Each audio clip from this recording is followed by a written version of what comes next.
Oke, terima kasih Mbak Ulis atas waktu dan kesempatan. Assalamualaikum warahmatullahi wabarakatuh.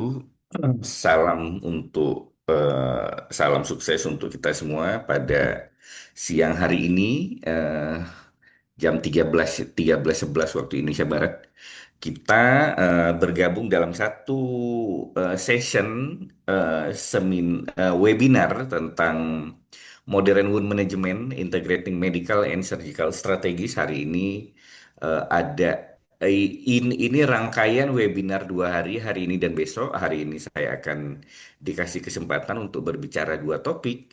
Eh, Lalu besok Mas Agung akan juga berbicara dua topik. Hari ini saya akan mengulas tentang clinical challenges in modern wound management from pathophysiology to advanced treatment approach. Nah, jadi mungkin fokus fokus terbaik kita di sini itu kalau di materi yang pertama ini adalah patofisiologi, berbicara tentang mungkin kita menyinggung biofilm, tentang proses infeksi, keberlanjutan infeksi, tentang when bed preparation dan memilih dressing modern yang tepat. Lalu yang kedua apa namanya topiknya adalah inovasi pada advanced wound therapy, integrating surgical and medical strategies for optimal healing. Mungkin kita di sini akan menyoroti tentang integrasi antara pembedahan dan strategi medis. Misalnya kalau pembedahan kita tentunya sama-sama tahu bahwa ada konsep timer, lalu apa namanya kita berbicara tentang penemuan-penemuan apa teknologi-teknologi terbaru yang digunakan untuk membantu tata laksana modern wound dressing sehingga ujung-ujungnya yang dicari adalah dengan modalitas berbagai hal yang disatukan sehingga tujuan dari penyembuhan luka bisa lebih cepat terjadi dengan hasil yang lebih optimal. Oke. Hari ini biasanya kita satu hari ada dua pembicara. Hari ini hanya ada saya, jadi eh, mungkin agak lebih panjang kita bicaranya. Jadi kalau kita awali, tentunya kita sama-sama tahu tentang ada luka itu luka akut dan luka kronis. Nah, sebelum kita turun tentang dressing dan lain-lain, seperti biasa luka akut itu selalu tidak ada isu yang menakutkan. Biasanya tidak diapa-apain pun dijaga tidak infeksi, ya kan? Jaga bersih dia sembuh dengan sendirinya sesuai dengan konsep penyembuhan luka. Kalau luka kronis, nah, ini baru luka yang mengalami kegagalan dalam proses penyembuhan atau bisa jadi salah satu fasenya memanjang, penyebabnya banyak hal tersebut. Lalu, nah, kalau kita bicara tentang modern wound dressing, sebetulnya kalau kita sebagai praktisi luka itu selalu kita berbicara tentang luka kronis, luka yang nggak sembuh-sembuh, luka yang makin lama makin berat, luka yang sudah kita tangani kelihatannya bagus, tapi kok makin lama kok makin bertahan di situ aja. Makanya ada konsep chronic inflammation trap, ada apa namanya, ada biofilm, ada dan semua hal-hal patologis yang lain yang terjadi. Yang harus diketahui bahwa secara global luka kronik itu menjadi masalah serius hari ini. Prevalensinya selalu makin lama makin meningkat. Ini dihubungkan dengan usia pasien yang usia harapan hidupnya semakin meningkat, ya kan? Jadi orang usia tuanya makin banyak. Lalu di sisi lain prevalensi penyakit metabolik itu meninggi. Misalnya apa? Diabetes. Diabetes meninggi, maka dia bisa merembet kemana-mana. Ada peripheral arterial disease, ada diabetes. Lalu satu di antara tiga pasien diabetes pasti ujungnya menjadi ulkus diabetikum. Ulkus diabetikum itu adalah biasanya luka yang sering berulang. Karena patofisiologi yang nanti akan kita bahas itu, ini sehingga jadi masalah. Misalnya Indonesia, apakah prevalensi Indonesia itu populasinya besar banget? dan sekarang usia harapan hidupnya makin tinggi. Kalau dulu kan tahun apa di bawah tahun 2000 itu angka kematian tinggi karena infeksi, orang meninggal karena TBC, masih banyak kasus busung lapar, jadi tingkat infeksi masih tinggi. Nah, sekarang di atas 2000 tingkat ekonomi makin membaik, tingkat pendidikan makin membaik. Kematian orang karena infeksi itu udah nggak setinggi dulu. Udah jarang orang yang meninggal karena TBC, karena busung lapar, karena infeksi-infeksi lain. Nah, sehingga dengan hal ini maka usia harapan hidupnya naik sehingga populasi orang tua naik. Populasi orang tua naik. Kita tahu usia tua kalau terjadi luka itu gampang menjadi luka kronis karena imunnya juga tidak sebaik pada usia muda. Nah, ini jadi apa namanya lingkaran setan. Kalau negara lain yang populasi orang tua tinggi di mana? Di Jepang. Di Jepang populasi orang tuanya tinggi. Justru mereka sekarang masalahnya adalah krisis angka kelahiran. Jadi apa namanya orang pada yang nikah tidak mau punya anak itu. Jadi diperkirakan dalam dalam 15-20 tahun ke depan itu angka apa namanya kelompok kerja orang-orang muda Jepang itu akan sangat sedikit dan itu akan jadi masalah. Nah, lalu ini apa namanya populasi secara dunia itu ada 2,21 per 1.000 orang di dunia ini kena luka kronis ini seperti gambar yang di kanan ini. Lalu di Inggris sendiri angkanya juga tinggi dan resiko resiko tertinggi dari luka kronis itu adalah infeksi.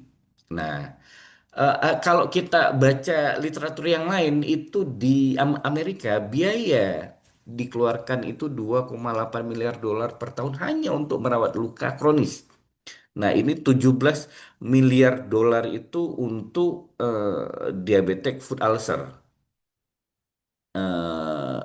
Luka kronis karena diabetes foot ulcer. Jadi tinggi sekali biaya yang dikeluarkan untuk ngeberesin ini semua. Nah, jadi eh yang jadi masalah adalah luka kronis ini selalu bisa mendatangkan berbagai komplikasi dan meningkatkan biaya dari biaya bidang kesehatan. Jadi Anda bayangkan kalau orang usia dan impactnya itu jadi multiplier gitu. Jadi kalau ada pasien yang luka seperti ini, Anda bayangkan kalau dia pria, kepala keluarga, usia produktif, yang harusnya dia kerja, dia jadi tidak bisa kerja nih. Anda bayangkan impactnya bukan dia aja, satu keluarganya. Satu keluarganya yang akan terkena. Dia sendiri, istrinya, dan semua anak-anaknya. Nah, ini rentetan yang seperti inilah yang dihindari. Nah, mengapa topik ini penting? Karena beban luka klinis, dampak biaya, morbiditas, kualitas hidup jadi masalah. Dan ini jadi isu hari ini apa namanya? Karena juga begitu terkena luka kronis, maka secara ekonomi pasti akan berpengaruh. Harusnya orang bisa mengalokasikan dana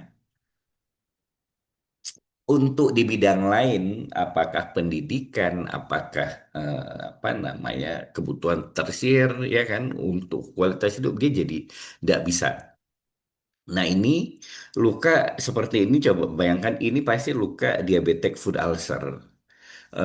Patofisiologi nanti kita bahas nih udah dilakukan below amputation, tetapi bonyok lagi, buyar lagi lukanya ya karena itu dia sudah ditata laksana baik, udah di below knee amputation, sudah bagus, tapi perawatannya tidak bagus. Apa namanya tingkat kadar gula darahnya tinggi, pasien tidak dimodifikasi gaya hidup sehingga lukanya buyar lagi. Ini jadinya nanti ujung-ujungnya apa?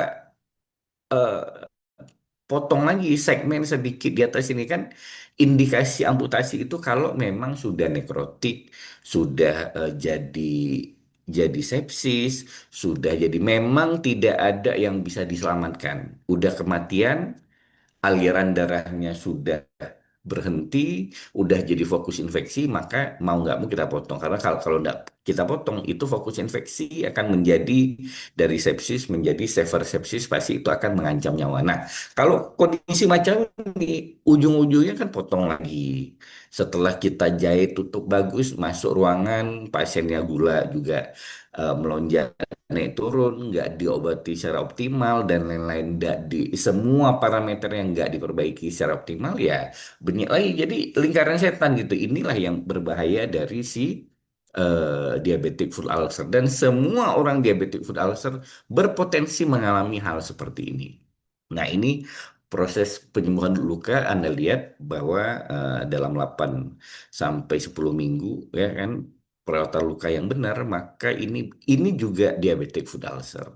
Apa namanya bisa sembuh dengan baik tanpa perlu kita flap kulit, tanpa skin graft. Jadi sebetulnya kawan-kawan mungkin sudah paham dan tahu di lapangan bahwa luka luas seperti ini kalau Anda jauh dengan rumah sakit, nggak ada BPJS dan lain-lain bisa ditreatment dengan baik dan bisa nutup tanpa kita perlu flap kulit karena kulit itu jaringan itu numbuhnya ke samping dan ke depan. Dia dia langsung gini melingkari itu. Tubuh kita memang sudah punya sistem yang luar biasa sekali untuk perbaikan dirinya sendiri. Nah, kalau kita bilang tentang apa ulkus diabetik, ada setiap 30 detik itu terjadi amputasi pada kaki diabetik di seluruh dunia. Jadi bayangkan kalau hari ini kita bicara 90 menit, maka ada 180 orang nih yang amputasi pada kaki. Nah, 60-80% amputasi kaki non traumatik disebabkan karena diabetes. Amputasi diabetes selalu diawali dengan ulkus diabetes. Jadi apa namanya? Kalau ada kasus di di dunia ini kasus amputasi yang bukan traumatik, bukan yang ditebas orang, bukan kecelakaan motor, bukan kecelakaan mobil, pasti 60 sampai 80%-nya Anda bisa bilang ini pasti ulkus diabetik ini. Ini dia pasti diabetes. Nah, ukir sendiri Pak pasiennya itu 85% pasien diabetik foot ulcer. Itu ukir yang sudah berdiri hampir 20 tahun. 85% diabetes foot ulcer. Jadi memang kawan-kawan pun di lapangan pasti menemukan itu. Nah, kita ngomong tentang patofisiologi. Nah, ini dia progresivitasnya itu selalu ada neuropati, mikroangiopati, makroangiopati yang diakibatkan oleh si diabetes itu. Nah, dan hal-hal seperti ini membuat misalnya nih menjadi baal saat baal itu kan sensorisnya itu tidak dalam kondisi optimal sehingga dia nggak gitu terasa tuh sehingga dia mudah terjadi perlukaan kaki yang tidak dia sadari jadi luka-luka kecil muncul berkali-kali repetitif trauma jadi kena tapi di satu sisi kenanya dalam menjadi fokus of infeksi ya kan yang ada tuh untuk masuk kukuman, jadilah dia berkembang. Nah, luka kronik pada diabetes itu sulit sembuh karena yang pertama, hiperdikemi itu membuat pembuluh darah itu jadi lebih kaku, sehingga sirkulasi darah karena dia kaku lebih lambat dan terjadi disfungsi mikrovaskular. Begitu sirkulasi darahnya lebih lambat, maka otomatis alirannya ke lokasi sasaran itu kan tidak akan optimal. Jadi menurun. Dengan terjadinya penurunan flow ke situ, maka terjadi juga penurunan oksigenasi jaringan. Sedangkan kita tahu oksigenasi jaringan itu menentukan kehidupan si sel itu sendiri, kehidupan si jaringan itu sendiri. Lalu di sisi lain, perubahan pembuluh darah mengurangi migrasi leukosit ke tempat luka sehingga luka lebih rentan terinfeksi. Jadi gini, kalau ada masuk kuman di mana-mana,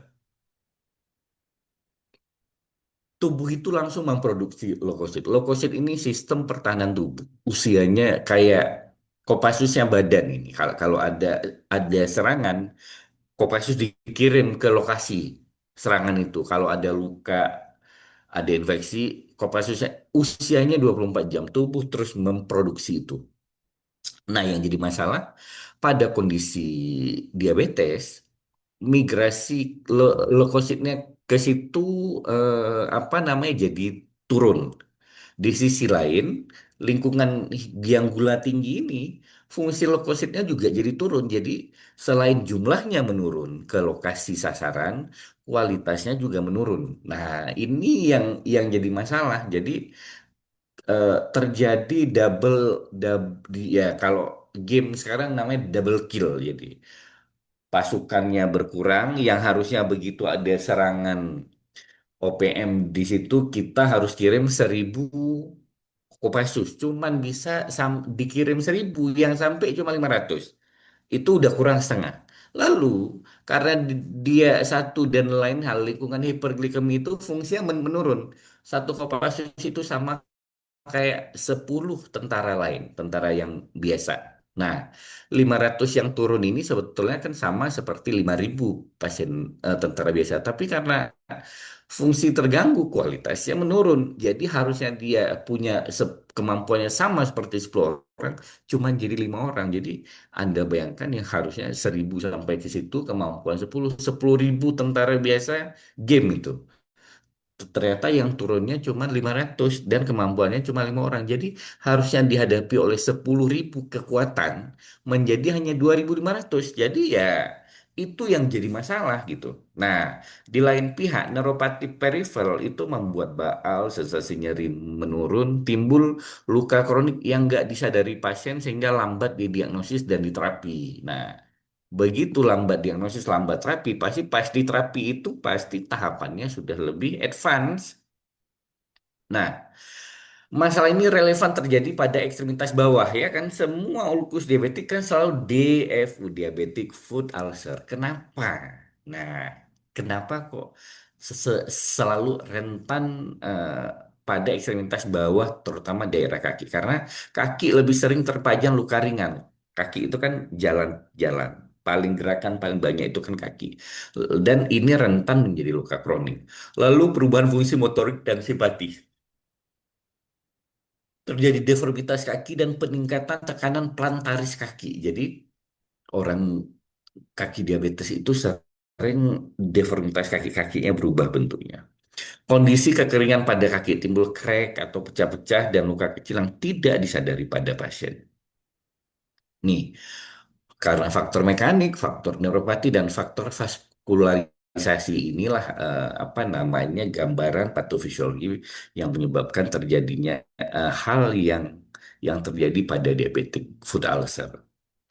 Nah, kasus DM dan penyakit metabolik lain ini makin meningkat sehingga angka chronic wound ini meningkat. Di lain pihak, populasi usia tua itu juga makin meningkat, populasinya meningkat sehingga orang orang tua seperti biasa delay healing karena imunitasnya turun dan lain sebagainya. Masalah utama pada kronik itu apa? Infeksi, iskemi, sama inflamasi kronik. Ada ada dulu kita masih bahas itu tentang chronic inflammation trap. Ya, lukanya kagak sembuh-sembuh. Fasenya inflamasi terus. Inilah apa fenomena-fenomena yang bisa terjadi pada luka kronik. Nah, pada prinsipnya, pada prinsipnya nih, ada 8 fundamental utama dari wound care. Ada yang pertama adalah optimalisasi parameter sistemik, nutrisi, gula. Kalau ada merokok, stop. Ada alkohol, stop. Semua parameternya harus dioptimalkan. Kalau nutrisinya jelek, nah nutrisi jelek juga apa namanya jadi faktor yang menyebabkan luka itu sulit sembuh. Kalau dulu orang luka itu, aduh ini harus pantang, takutnya basah, takutnya ini itu. Padahal tubuh lagi butuh-butuhnya eh, protein dan nutrisi untuk membangun jaringan. Lalu yang kedua, debri demam pada jaringan yang non viabel. Nanti juga kita akan bahas debri demam. Lalu reduce wound bioburden, optimize blood flow. Optimis blood flow ini apa? Optimalisasi aliran darah. Kalau tidak bisa lagi dengan cara non surgical, maka surgicalnya vaskularisasi. Misalnya ada blood clot ya, jadi mau nggak mau di trombektomi, lalu di reduksi udem, lalu use appropriate dressing, kasih dressing yang sesuai. Nah, untuk apa? Untuk kalau ada eksudat ditarik eksudatnya, ya kan? Ada tergantung fase lukanya. Intinya apa? Jaga luka tetap dalam kondisi moist. Dengan moist, maka penyembuhan luka akan berjalan optimal. Lalu gunakan farmakologi, terapi farmakologi bila dibutuhkan. Lalu tutup luka secara bedah dengan graft atau flap bila ini suatu indikasi. Oke. Tapi ingat tadi di awal saya udah kasih gambaran bahwa pada banyak luka itu tidak butuh tanpa graf atau flap pun bisa nutup dengan sempurna kalau kita merawat dengan benar. Nah ini perjalanan dari wound healing, dari nekrotik sampai yang kita kejar yang paling terakhir ini epitelisasi sampai dia nutup. Jadi ini sebagai praktisi luka hanya gambaran misalnya nih apa namanya. Misalnya ini lukanya nekrotik, mesti kita apa namanya diberi demang ya kan.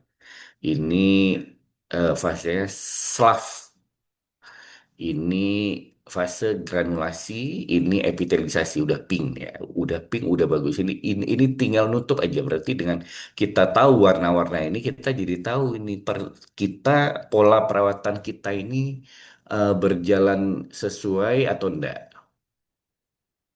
Lalu jangan lupa juga tentang perkembangan infeksi luka. Luka itu yang paling ringan adalah kontaminasi, yang paling berat adalah eh, sistemik infeksi dan sepsis. Atau bisa juga kita bilang severe sepsis.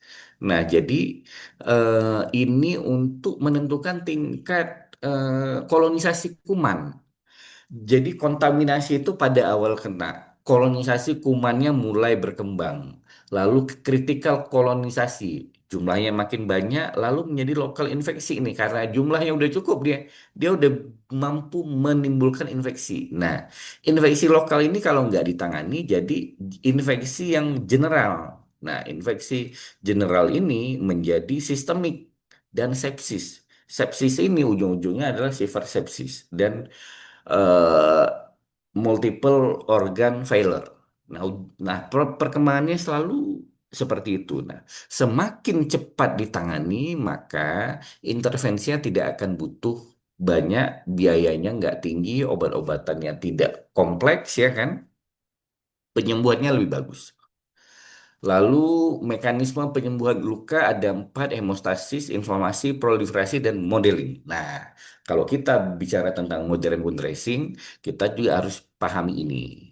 Pada hemostasis ini munculnya blood clot, pada inflamasi pembentukan scab, pada proliferasi namanya aja proliferasi terjadi proliferasi dari fibroblast, lalu remodeling baru dia menutup secara sempurna. Nah, ini perkembangan dari hemostasis sampai remodeling atau maturasi ini.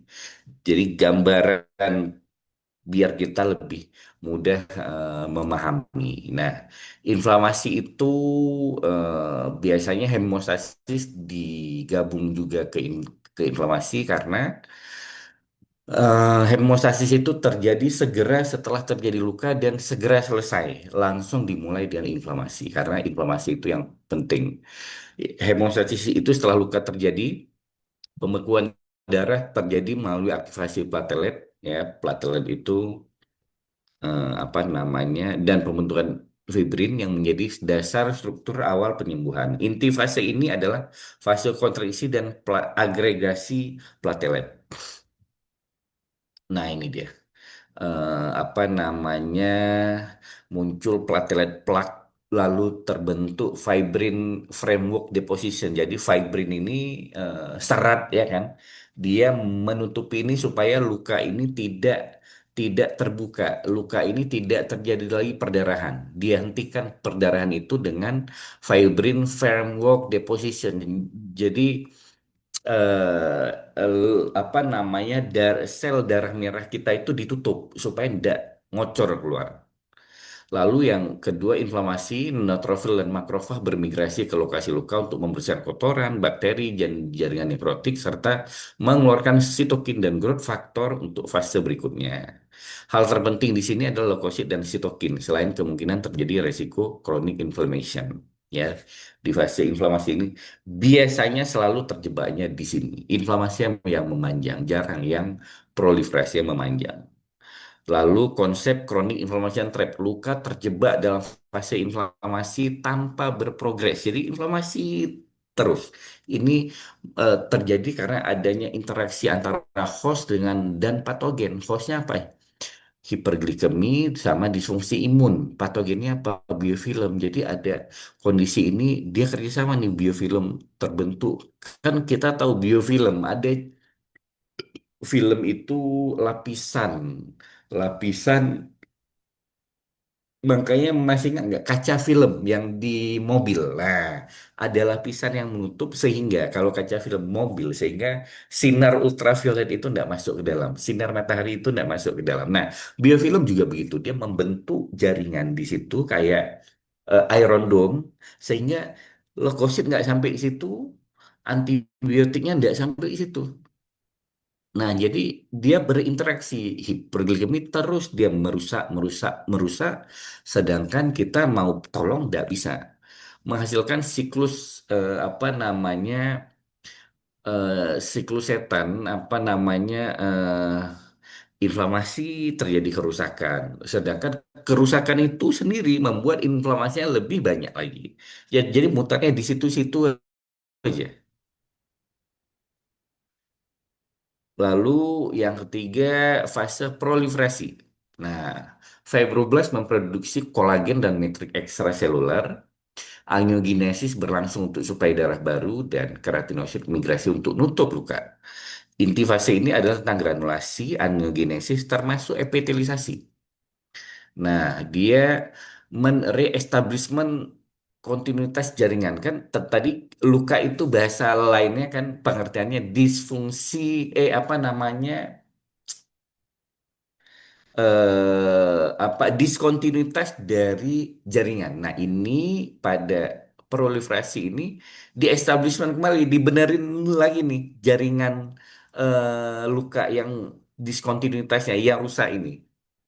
Nah, peran selnya itu neutrofil itu sebagai pembersih awal, makrofag itu sebagai pembersih lanjut dan penginduksi perbaikan, fibroblast itu produksi matrik ekstraseluler dan sel endotel untuk angiogenesis. Jadi ini peran-peran molekuler yang terjadi pada penyembuhan luka.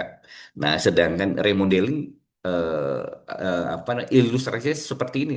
Saat sudah diproliferasi ya kan jumlah selnya udah cukup semua yang dibentuk ya udah cukup baru masuk ke remodeling atau maturasi baru dia kembalikan seestetik mungkin seperti sedia kala itu jadi rapi lagi. Jadi pada remodeling ini jaringan granulasi digantikan oleh jaringan kolagen yang tersusun rapi memperkuat luka. Jaringan parut terbentuk dan berubah secara bertahap sampai mencapai kekuatan maksimal. Inti fase ini adalah collagen reorganization dan scar formation.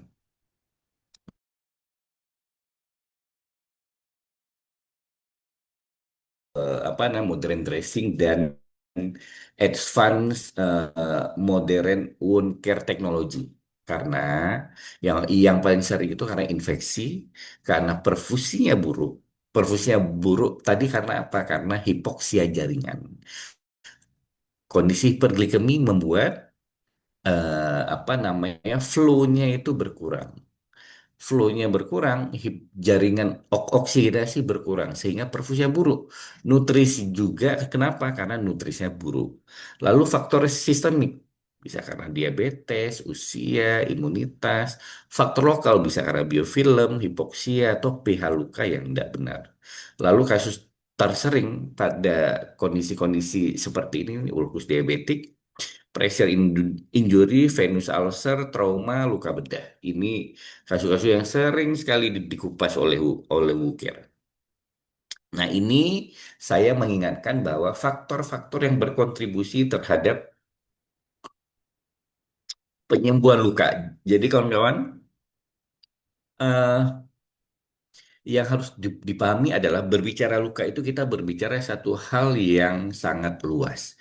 Jadi kita tidak melihat luka hanya seukuran luka yang 3, 4, 5, 6 senti itu saja. Ada faktor-faktor yang berkontribusi. Jadi kita sehingga tahu dengan kita tahu semua komorbid, maka kita tangani semuanya. Kalau kita cuma tangani luka, rawat luka, komorbid yang nggak kita perbaiki, maka luka yang nggak akan membaik. Luka akan menjadi luka kronis yang tidak sembuh-sembuh, tidak ada perkembangan sama, sama sekali. Kenapa? Karena kita hanya mentreatment luka, tapi tidak mentreatment komorbid, nggak mentreatment pasien. Ingat, lihat nih hal-halnya dari usia sampai sampai alkohol, sampai rokok pun itu ikut berpengaruh terhadap penyembuhan.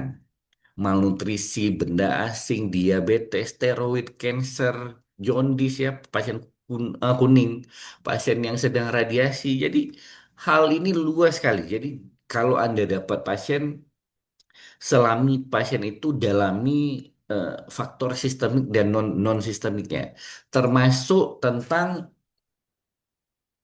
faktor psikologisnya. Nah, karena kalau Anda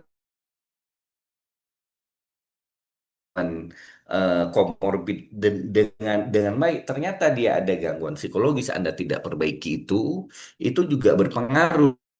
Ingat, kadar gula darah, tens- tensi, ya kan, tekanan darah, itu juga dipengaruhi oleh psikis. Kalau psikis yang nggak kita perbaiki, maka gulanya juga ikut tinggi terus, tensinya tinggi terus, jadi ya sehingga lukanya jadi tidak baik. Oke, jadi maksud saya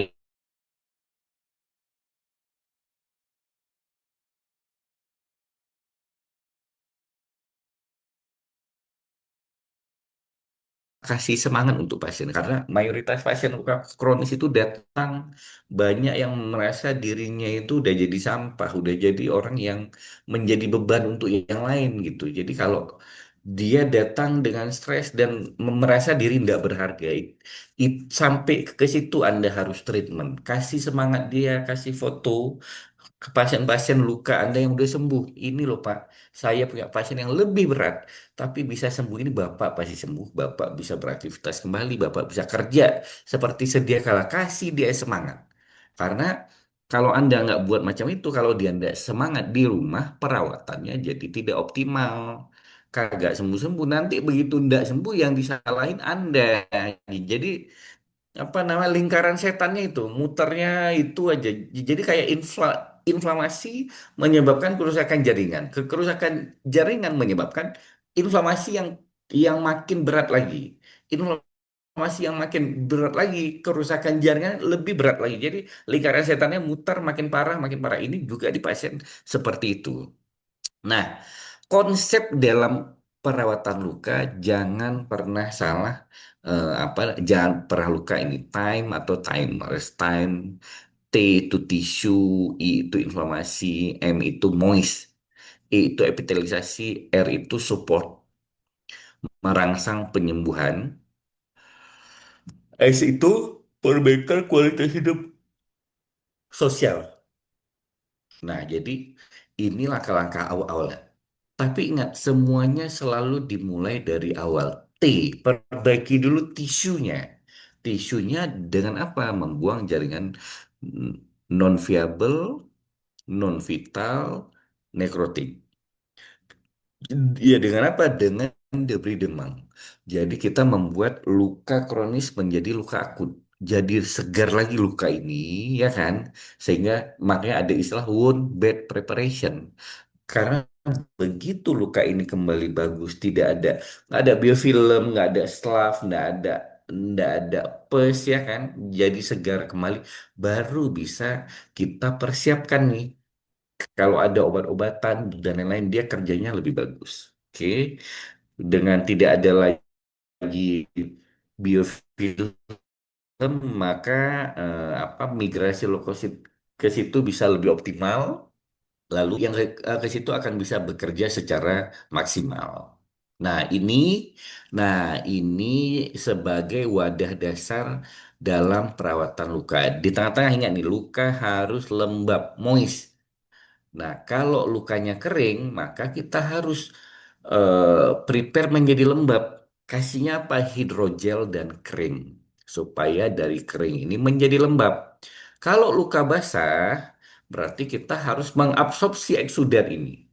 Dengan apa? Absorbent dressing, hydrofiber, kalsium alginate, foam. Pokoknya dia tukang serap. Kalau bahasanya parah, dengan NPWT lebih optimal lagi. Nah, tapi kalau lukanya lembab, tinggal dijaga aja. Jaga tetap lembab dengan apa? Hidroid sama atau transparan dressing. Nanti saya bahas satu-satu ya. Jadi intinya seperti ini, kalau luka kering maka kita akan provide moist. Jadikan itu jadi moist, jadi lembab. Kalau lukanya lembab maka tinggal di maintenance, tinggal dijaga tetap lembab. Kalau dia luka basah maka harus kita absorpsi eksudatnya. Nah, inilah produk-produk dari modern dressing yang bagus untuk kondisi ini masing-masing nih. Hydrogel, hydrocolloid, hydrofiber. Nah, jadi kalau hydro-hydro ini berarti bahan dasarnya air. Tergantung kebutuhan aja nih. Mau dibasahin atau dikeringin atau tetap dijaga di posisi lembab. Nah, jadi apa namanya? Ini skema utama dalam perawatan luka. Jadi kalau Anda tanya nanti jawaban semuanya ini. Misal lukanya moist, pakainya ini. Kalau lukanya kering, pakainya ini. Kalau lukanya basah, pakainya ini.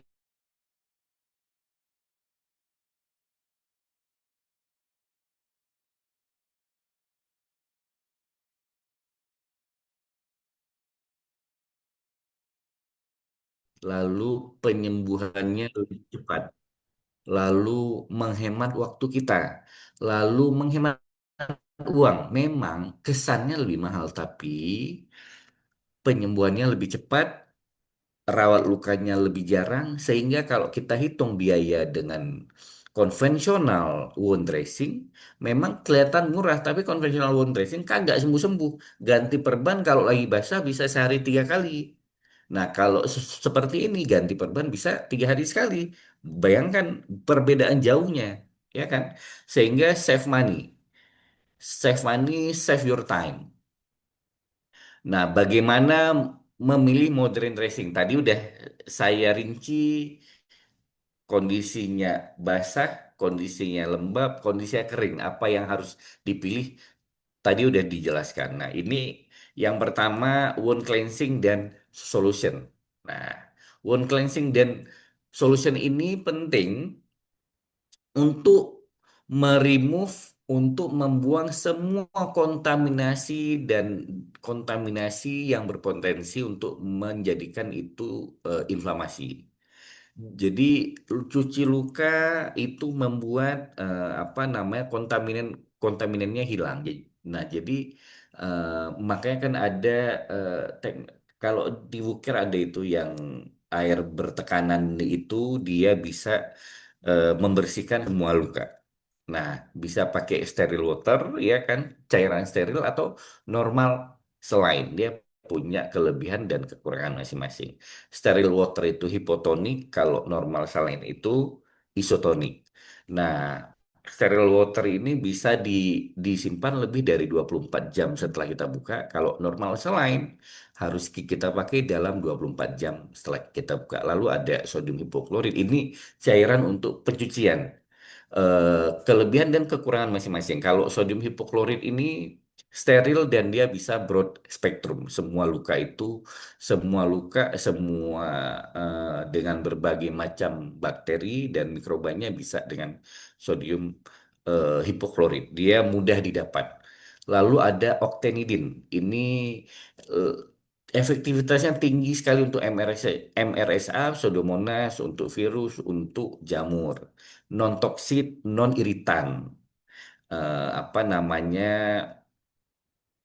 Setelah kita buka botolnya itu bisa dipakai dalam 2 bulan. Cuman kekurangannya sedikit mahal. Hari ini Octenidin ini kalau kita lakukan pembedahan kita udah pakai dia udah nggak pakai betadine lagi karena berbagai pertimbangan. Oke, lalu PHMB ya ini teman-teman sering pakai di lapangan kan. PHMB itu polyhexamethylene biguanide. Nah, dia terdiri dari dua macam nih, polyhexanide sama biguanide. Nah, apa nih polyhexanide itu potensialnya tinggi sekali untuk antimicrobial agent. Biguanat itu surfaktan yang menghancurkan lapisan biofilm. Nah, dia digabung dua macam. Lalu ada povidone iodine. Sel yang sehat pun bisa terbunuh.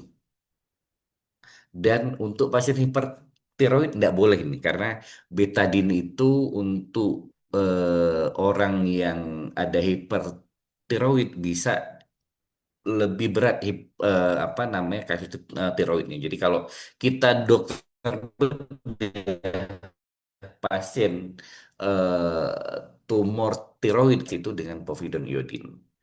Oke, tapi lebih memilih yang lain, mau octenidin, mau alkohol,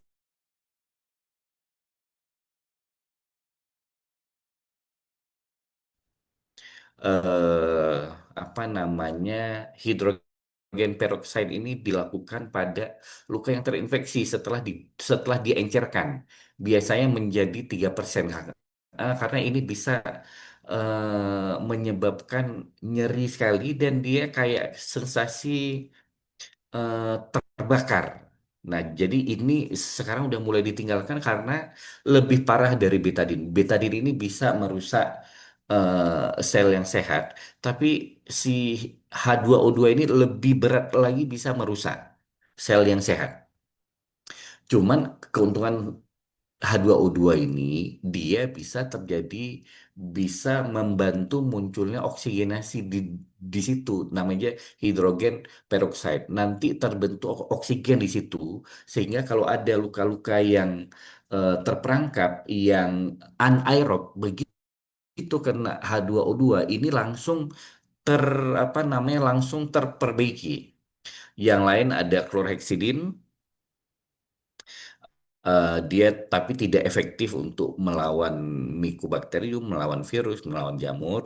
Lalu ada gentian violet, obat biru itu yang dulu sering kali dipakai, sekarang udah mulai tidak populer. Lalu ada Usol, ini sebagai wound disinfektan. Nah, modern dressing material, ini materialnya nih. Yang pertama tuli. Tuli ini biasanya mengandung soft paraffin oil, balsam of Peru, olive oil, apa namanya, minyak zaitun. Dia mencegah eh, sticking to wound. Dia nggak apa namanya sticking apa itu? Ya kayak lengket-lengket gitu. Nah, keuntungannya ini murah dan mudah didapat. Tule ini ada kutisel, ada glowfin. Yang paling banyak di kita kan ini kutisel nih. Pasti kawan-kawan ada apa nih, tegaderem. Nah, ini yang paling banyak kita dapatin. Kalau acara-acara, ini kita bulan 10 nanti apa bulan 11 gitu ada konferensi internasional tentang luka yang tiap tahun dibuat oleh WUKER. Kawan-kawan udah bisa bersiap-siap untuk acara di bulan 11 nanti. Ini pasti muncul ini. Jadi semua yang kita bahas hari ini pada acara itu pasti akan ada. Acaranya itu sorry, ini selalu menarik karena banyak apa namanya mengumpulkan praktisi-praktisi luka dari Indonesia dan dari luar. 6 sampai 8 November Asia and South Pacific Conference. Jadi ASPOA dan Diabetes World Expo tahun ini itu ada dua acara yang di conjunction, digabungkan. Lalu yang tadi Tule, yang kedua film. Film ini keuntungannya dia transparan, ya, bisa jadi transparan dressing. Tadi disebutkan kalau lukanya memang apa namanya mengungis, bisa pakai ini.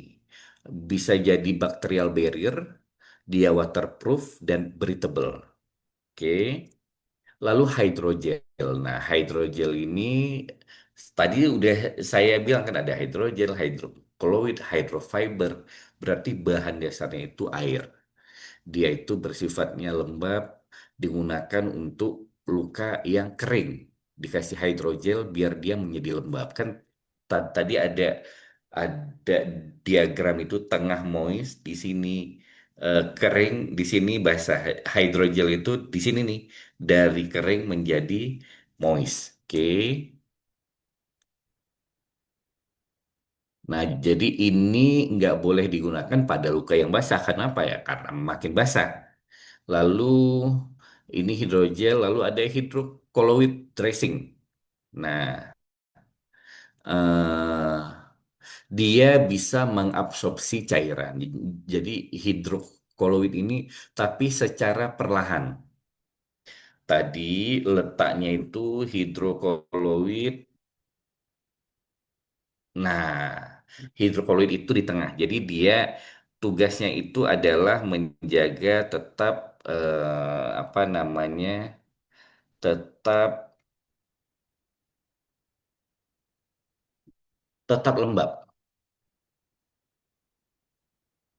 Mana tadi? Nah, ini dia dia menjaga tetap lembab. Jadi orang sering bilang ini kalau di luar negeri interactive dressing. Interactive dressing. Jadi apa namanya? Dressingnya itu bisa interaksi gitu. Jadi pada luka-luka yang memang udah moist, hidrokoloid ini dipakai, dia kalau memang sedikit ada berproduksi tingkat kelembaban yang meningkat ya kan agak basah, hidrokoloid ini bisa ngeberesin itu sehingga moisture tetap terjaga. Lalu ada alginat dibuat dari lumpur laut, dia mengabsorpsi cairan, kekuatannya itu moderate. Nah, alginat ini di apa namanya diberikan pada luka-luka yang basah. Oke. Lalu ini ada karboksimetil selulosa. Contohnya apa? Aquacel Extra. Nah, ini dilakukan pada luka yang tingkat eksudatnya lebih tinggi. Dia kemampuannya tidak setinggi alginat, lebih tinggi ini. Nah, apa namanya? Dia menurunkan resiko maserasi dan bisa digunakan pada luka yang terinfeksi. Ini biasanya ini aquacell ini.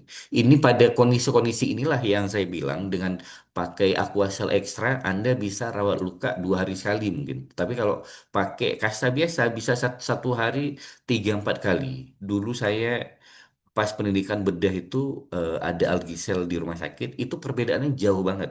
Yang dipakai algisel sama yang luka biasa, orang-orang yang memang lagi eksesif eksudat. Eksesif eksudat di ruangan yang nggak ada aquacell ini, itu kita ganti perbannya sehari 3 kali, bayangkan. Pagi, siang, pagi, menjelang sore, sama malam. Residen bedah itu kan di rumah saya sakit terus itu. Udah tahu kita perawat pasti udah nelpon biasa. Dok, kalau rumah rumah sakit pendidikan kan begitu. Jadi perawatnya yang nelpon kita. Lalu ada silver. Nah, silver ini apa namanya dressing yang memiliki silver jadi kalau namanya apa namanya Durafiber, Aquacell, Mepilex AG. Nah, silver ini bisa bersifat anti mikroba. Jadi Anda masih ingat nggak pada kasus luka bakar kita sering pakai eh, silver sulfadiazin. Nah, silver sulfadiazin ini atau nama lainnya itu pakai, lupa saya salapnya, tapi isinya itu silver sulfadiazin. Dia terdiri dari dua hal, silver dan sulfadiazin.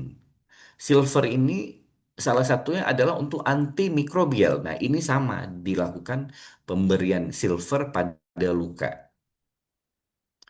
Lalu ada ini, ada eh, charcoal impregnate dressing. Sebentar ya, ada yang ini,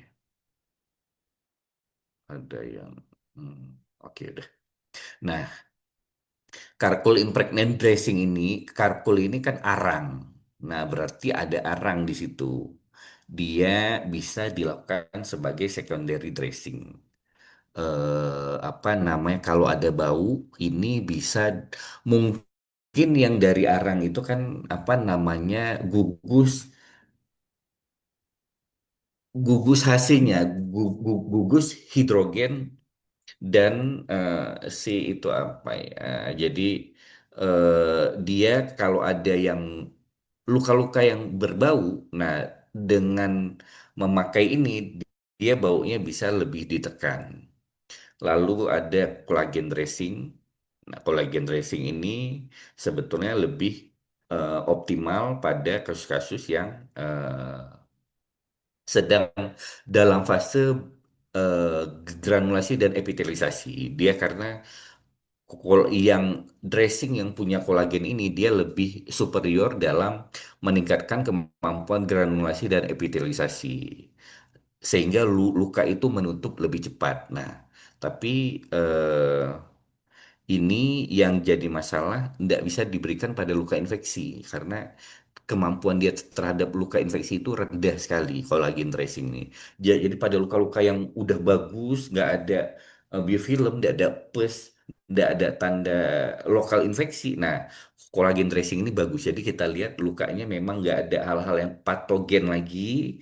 Dia mulai menutup, mulai terbentuk epitelisasi. Nah, pakailah kolagen dressing, pasti dia jadi lebih cepat. Oke, lalu ada iodine based dressing, berarti apa? Dia contohnya misalnya Iodoflag, Iodosop powder. Intinya dressingnya base-nya itu dasarnya adalah iodine. Iodine itu kita tahu tadi kan iodine 10% untuk anti mikroba, anti fungi, anti apa namanya anti bakteri. Jadi luka yang masih infeksi bisa dipakai iodine based dressing. Iodine based tracing ini lebih aman daripada ditaruh iodine yang langsung karena kekuatannya lebih tinggi sehingga sel yang sehat bisa ikut rusak. Lalu ada madu. Nah, contohnya Activon Tube sama Medihani. Intinya base-nya ini adalah madu. Kita kan udah bahas dulu bahwa madu ini salah satu zat yang berperan membantu penyembuhan luka. Lalu ada polimem, polimem ini kemudahannya bisa dibuat kontur, jadi bisa menyesuaikan dengan kondisi luka. Nah, itu tadi apa namanya semua modern dressing. Tapi ingat, sebelum kita eh, berikan modern dressing, maka kita harus persiapkan dari timer itu T-nya dulu. Tisu dengan apa? Dengan eh, debris demang. Debris demang apa? Prosedur untuk kita remove, kita buang semua jaringan mati, jaringan non viable, jaringan unvital yang udah tidak vital, atau jaringan yang terkontaminasi, misalnya jaringan nekrotik, eskar, slav, pus, hematom, hiperkeratosis, benda asing, debris, biofilm, fragmen tulang, atau semua masalah-masalah patologis lainnya. Jadi pokoknya buat luka itu jadi bersih kembali. Dia kegunaannya ada tiga, ada yang membuang, ada yang menurunkan, ada yang meningkatkan. Membuangnya apa? Membuang jaringan yang tidak viabel. Membuang apa? Benda asing, debris, fragmen tulang, apa namanya, slav, pus, tisu itu dibuang semua.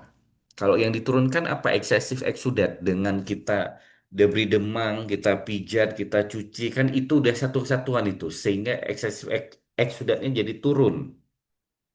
Biofilm biofilmnya kalau tidak hilang pun pasti akan turun dengan apa dengan signifikan.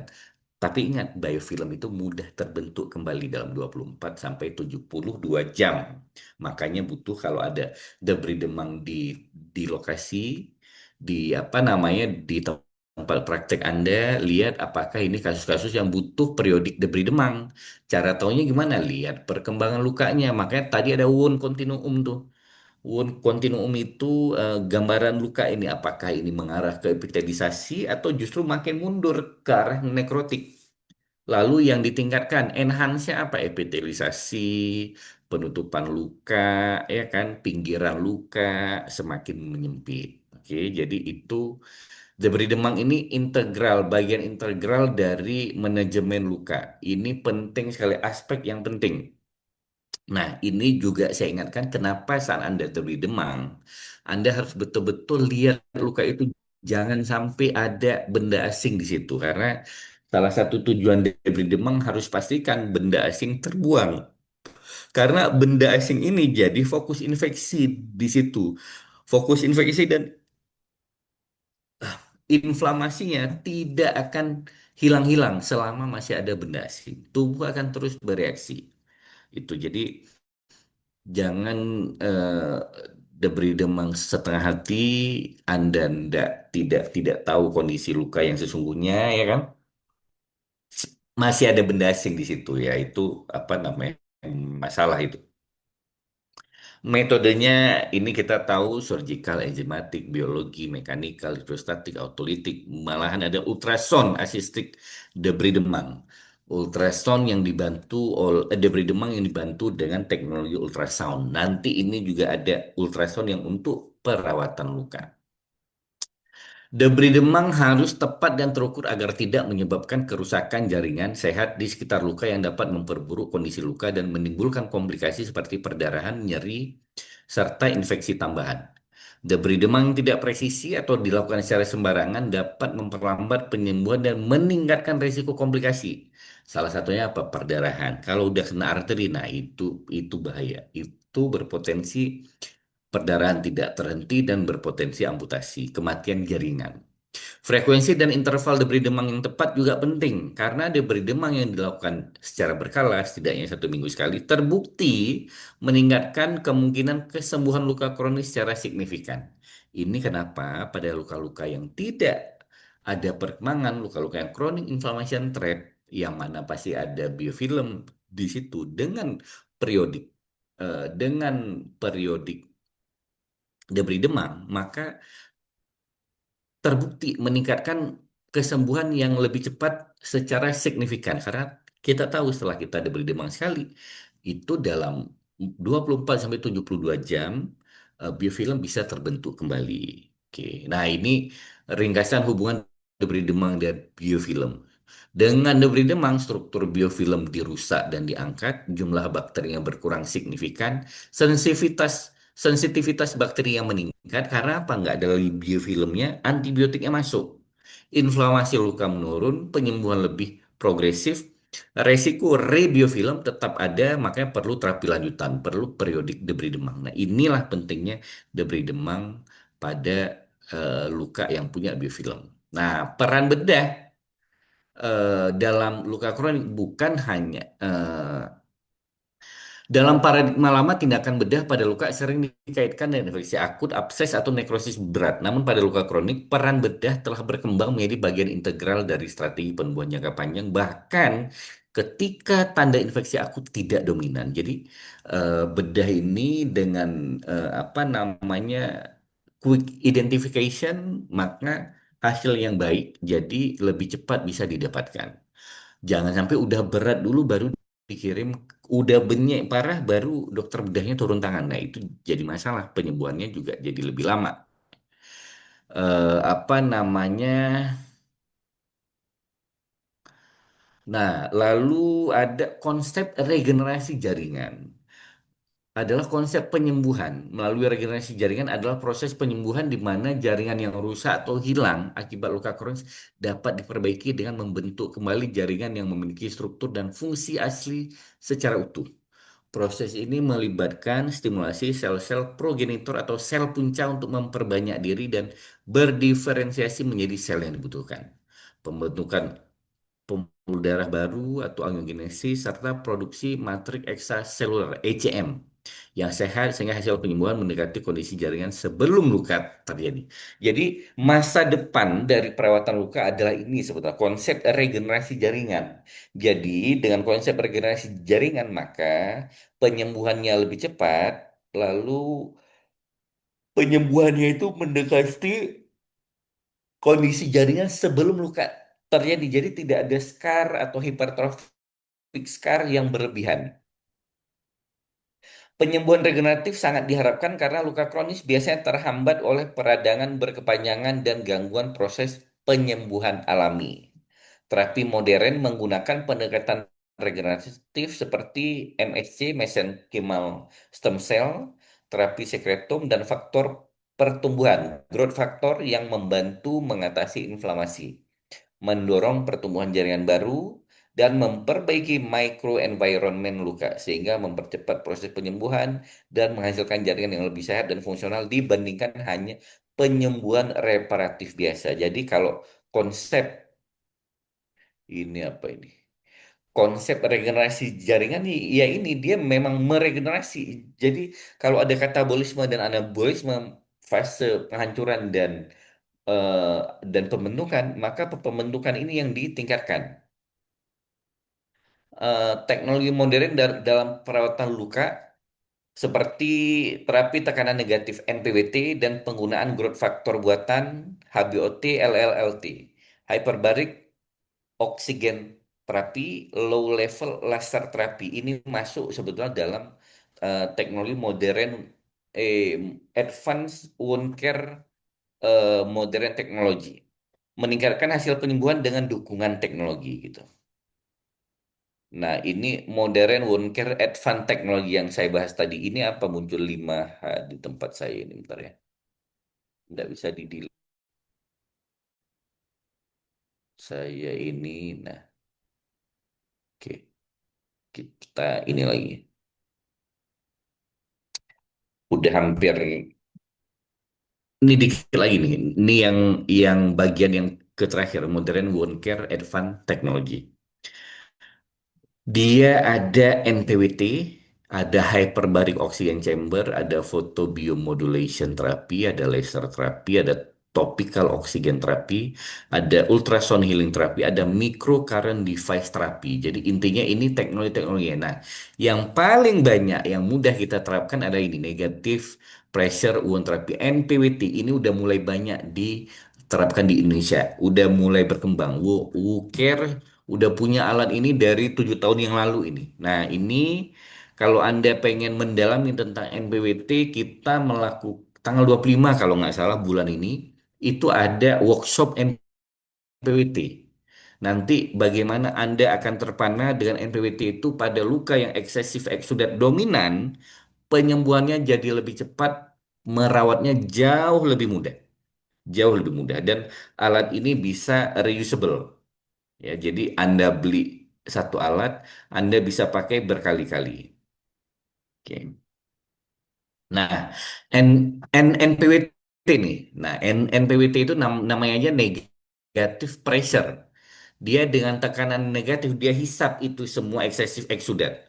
Dia digunakan untuk mengabsorpsi eksudat, meningkatkan granulasi jaringan melalui mikrodeformasi, lalu kontraksi jaringan melalui makrodeformasi dan aproksimasi dari tepi luka. Oke, jadi penyembuhan luka, ekses lukanya bisa segera kering, tinggal dijaga tetap lembab, ya kan? Sama tepi luka ini lebih cepat menutup. Itu hebatnya NPWT. Dan harga teknologi ini makin lama makin murah. Dulu awal-awal ada alat yang sampai 50 juta.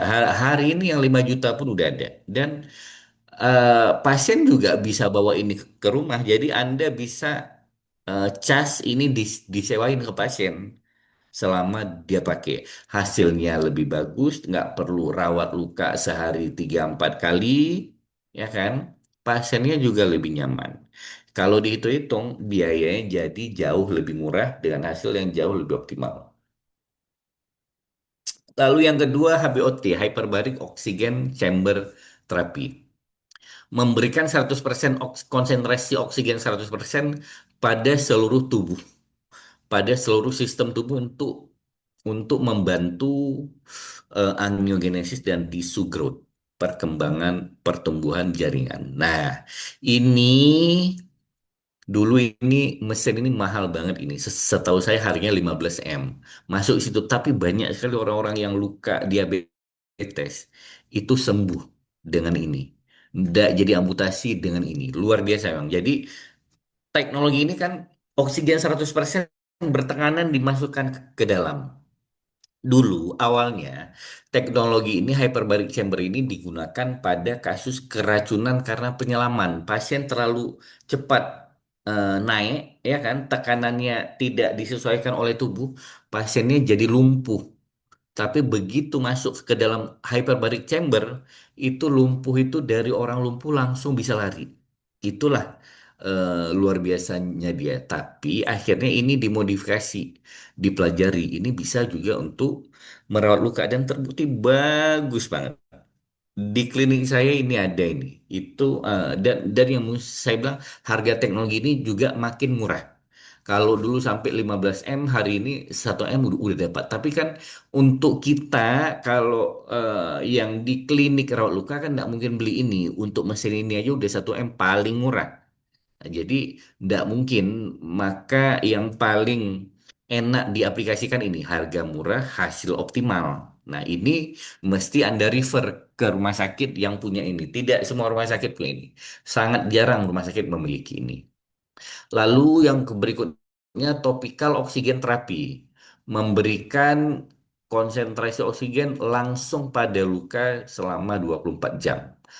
Tujuannya sama seperti tadi, promote tissue growth, pertumbuhan jaringan sama angiogenesis. Intinya oksigen dikasih ke situ.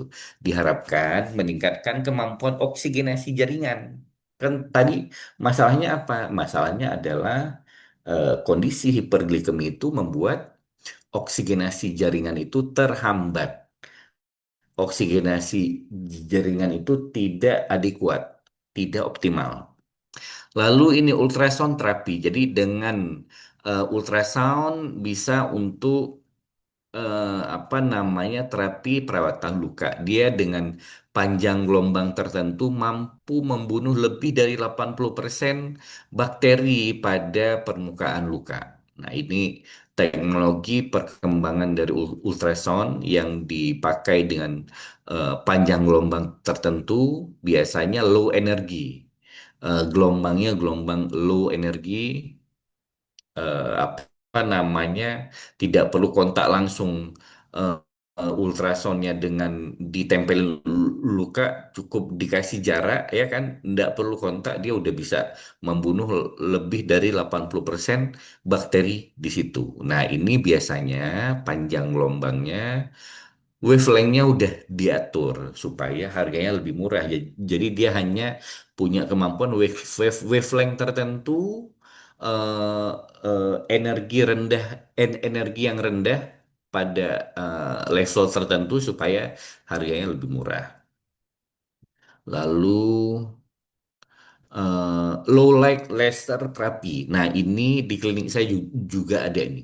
Low light laser terapi ini dapat membantu mereduksi nyeri, mengakselerasi apa perbaikan jaringan dan penyembuhan luka. Nah, dan meningkatkan fungsi saraf dan vaskular. Jadi pasien saya yang operasi post facelift, post blefaroplasty, ini pasti saya kasih low light laser therapy. Atau ada sebutan juga low level LLT, low level laser therapy. Oke. Lalu ada ini photobiomodulation therapy. Intinya ini dengan sinar dengan panjang gelombang tertentu akan membuat penyembuhan luka lebih cepat.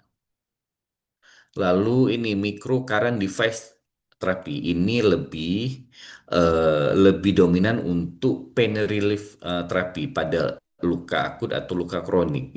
Jadi luka kronik itu kan juga salah satu komplikasinya kan nyeri berkepanjangan. Nah, dengan microcurrent device terapi, maka kekeluhan nyerinya bisa jadi pain relief. Lalu ada Wound Care AI. Sekarang Wound Care udah ada AI-nya, tapi belum belum terlalu ini. Mungkin dalam simposium kita bulan tanggal 6 sampai 8 November nanti, bulan 11 nanti harusnya ada perkembangan teknologi ini, Wound Care AI. Jadi dengan AI dia akan menganalisa, ya kan, dan dia memberikan advice tata laksana untuk kita. Nah ini dia lapor, dia analisa AI biasanya jauh lebih akurat, ya kan, terbukti dalam banyak berita yang kita lihat, toh lukanya di foto nanti didiagnosa dan di dengan AI. Lalu masa depan terapi luka epidermal growth factor beberapa bulan yang lalu. Faktor-faktor ini membantu meningkatkan pembentukan jaringan granulasi angiogenesis serta remodeling ECM, matriks ekstraseluler yang penting untuk mengembalikan struktur luka. Nah, ini apa namanya epidermal growth factor saya bahas satu jurnal. Nah, di sini disebutkan bahwa epidermal growth factor ini membuat penyembuhan luka jadi lebih cepat dan komplikasinya jadi lebih kecil. Jadi salah satu terapi regenerasi jaringan adalah menggunakan growth factor. Nah, ini contohnya yang epidermal growth factor pada praktek dermatological sehari-hari ternyata memberi efek yang jauh lebih baik daripada tidak diberikan epidermal growth factor. Meta-analisis dan uji klinis menunjukkan peran signifikan epidermal growth factor dalam meningkatkan penyembuhan luka dan kualitas bekas luka.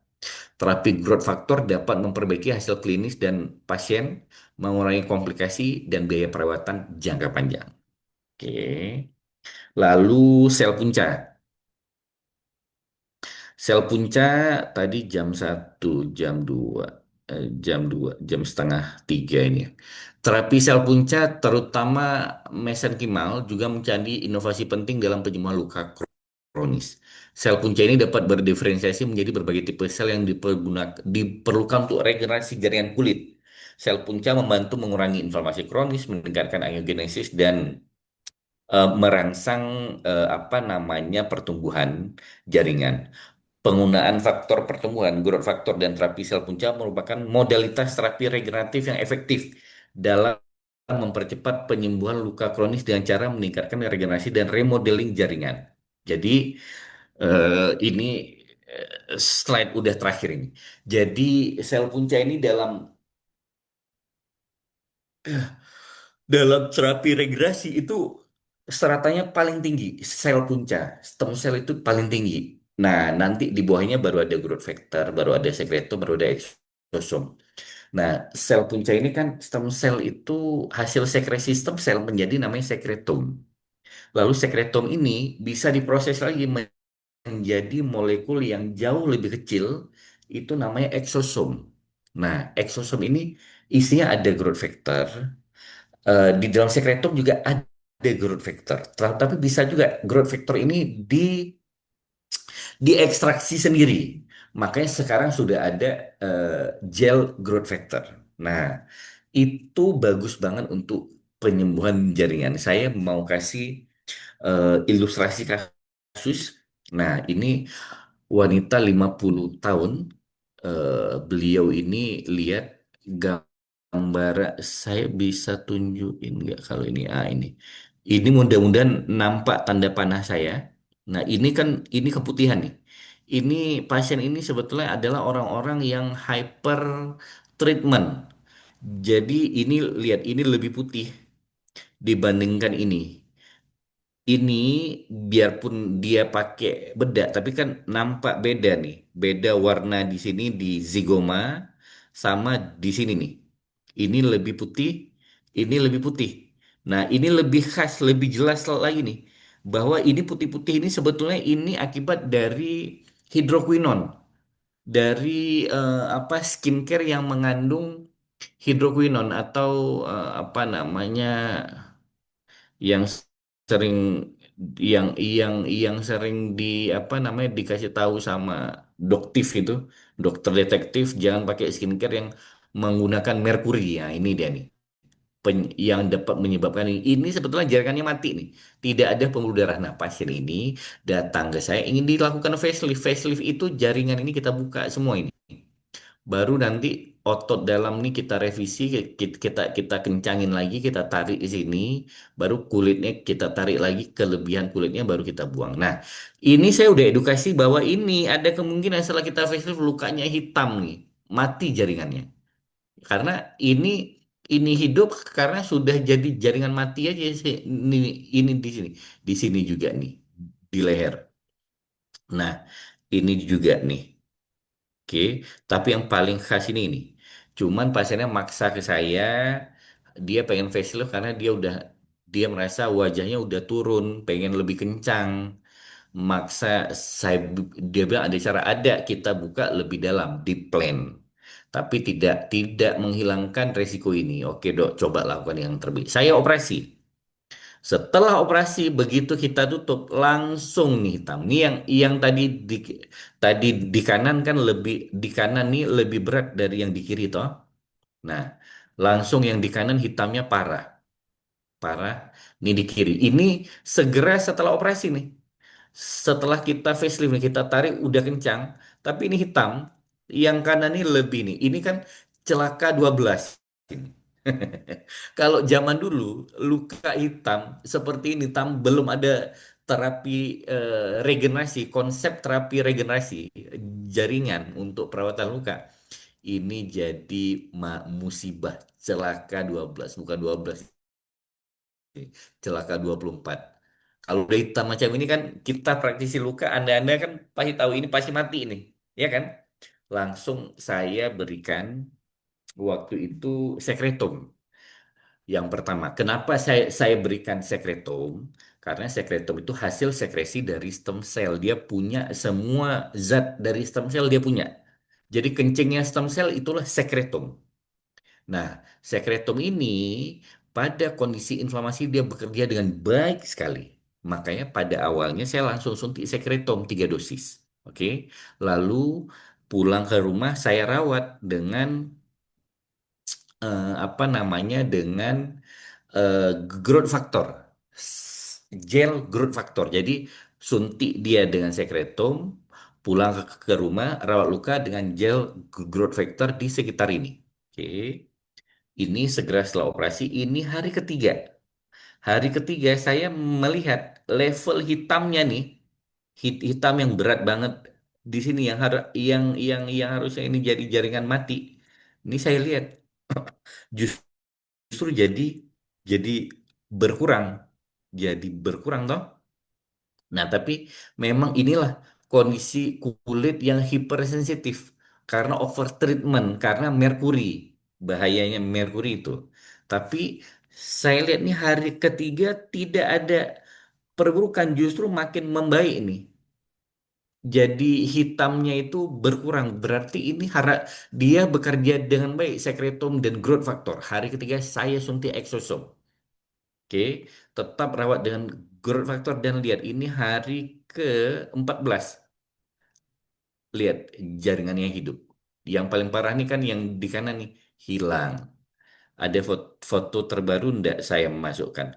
Foto terbaru setelah minggu ketiga udah mulus semuanya. Jadi bayangkan kondisi seperti ini, ya kan, bisa kita selamatkan seperti ini dan menjadi mulus lagi seminggu kemudian. Luar biasa. Jadi inilah saya bilang sebagai apa namanya sebagai pepraktisi luka bahwa hari ini kita harus terus memperdalam ilmu, mengupdate ilmu, meningkatkan skill, menambah apa namanya kognitif untuk apa? Untuk kita bisa paham tentang konsep penyembuhan luka dan bagaimana membuat luka yang dulu tidak mungkin sembuh sekarang bisa membaik.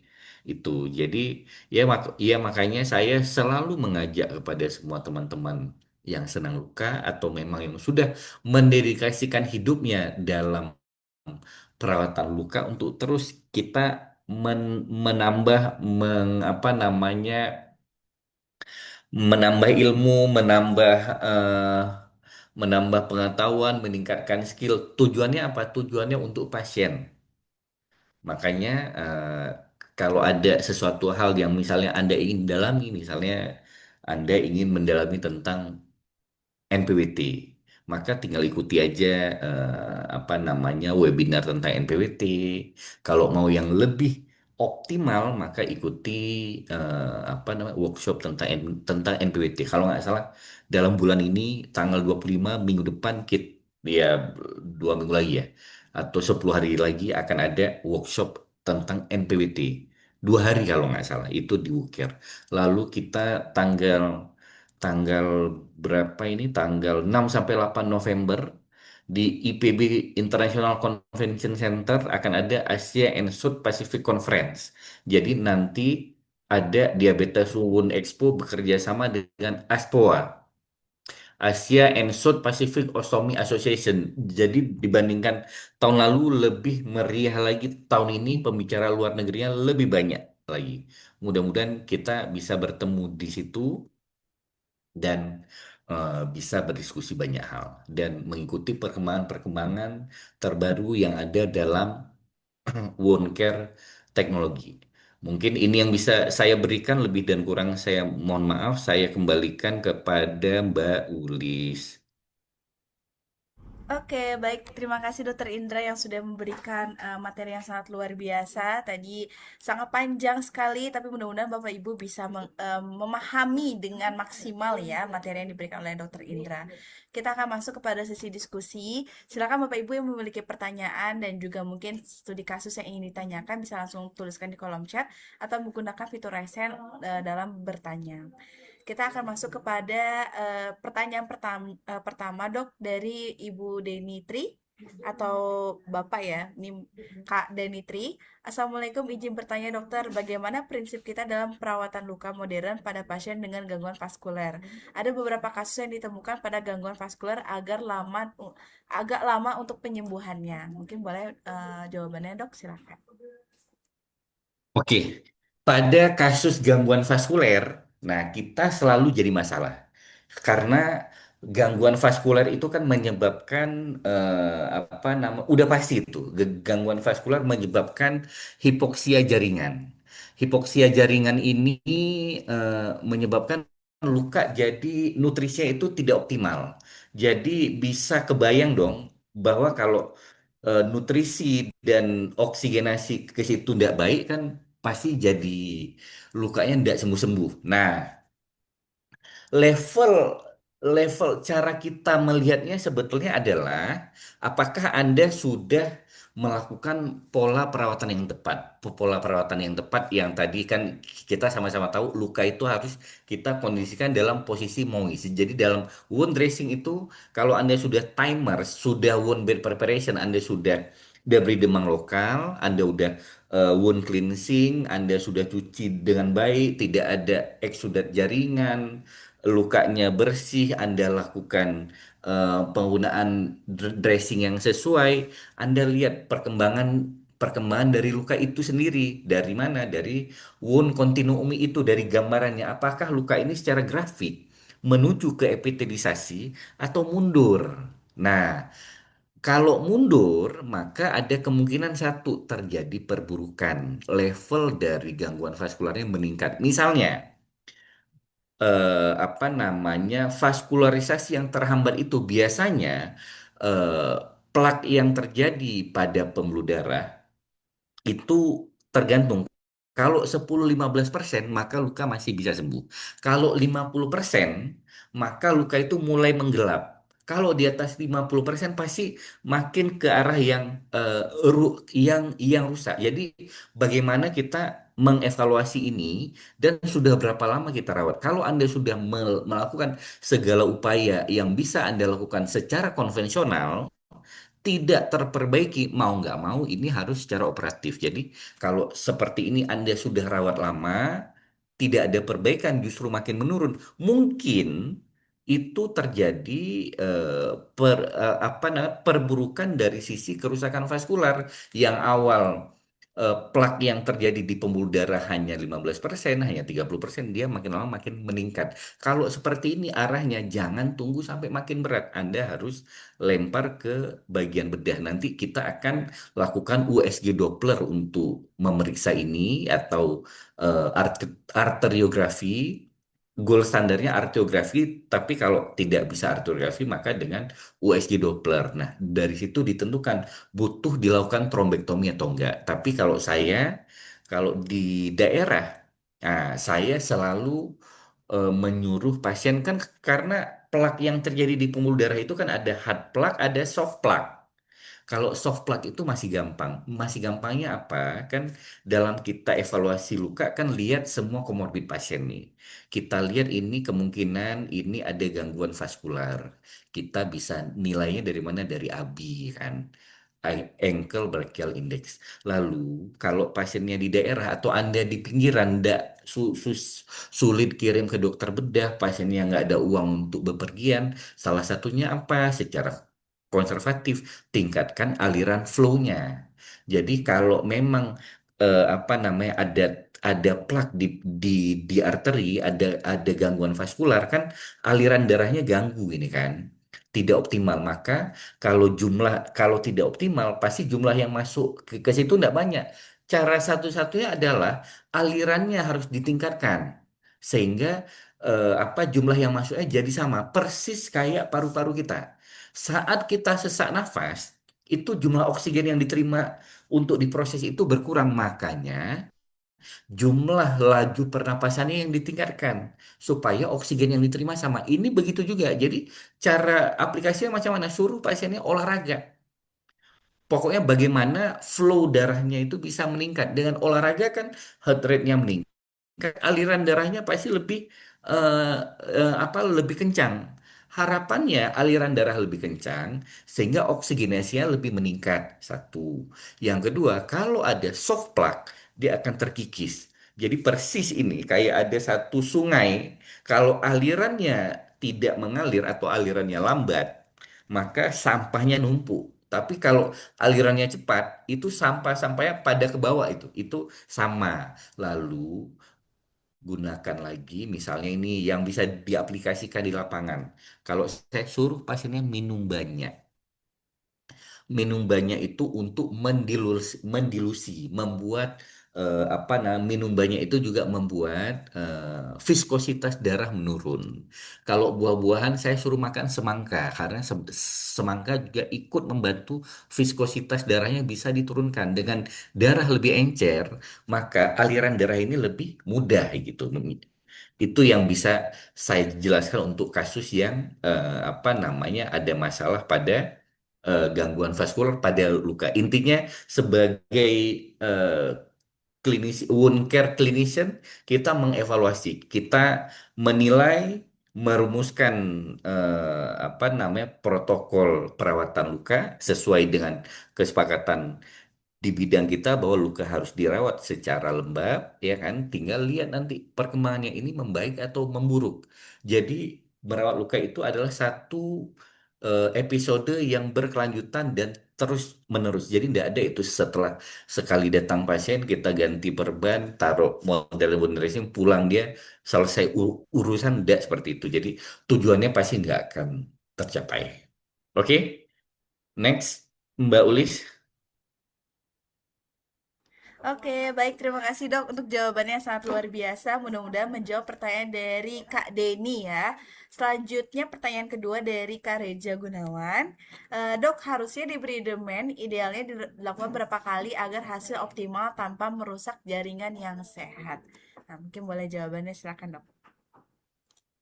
Oke, jadi Debris Demang ini kan kalau tadi saya bilang bagian integral yang tak terpisahkan dari protokol perawatan luka. Karena dengan debris demang itu kita sudah wound bed preparation. Jadi T-nya itu tahap awalnya di T, di time-nya dari time-nya itu T, tisu.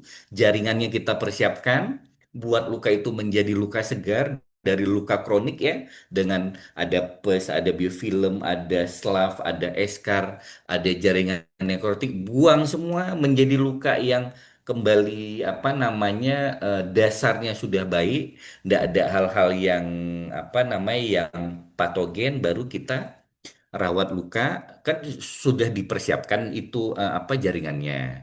Lalu berapa lama kita butuh debri demam? Nah, pada luka-luka yang memang luka kronik yang lama pasti butuh debri demam secara periodik.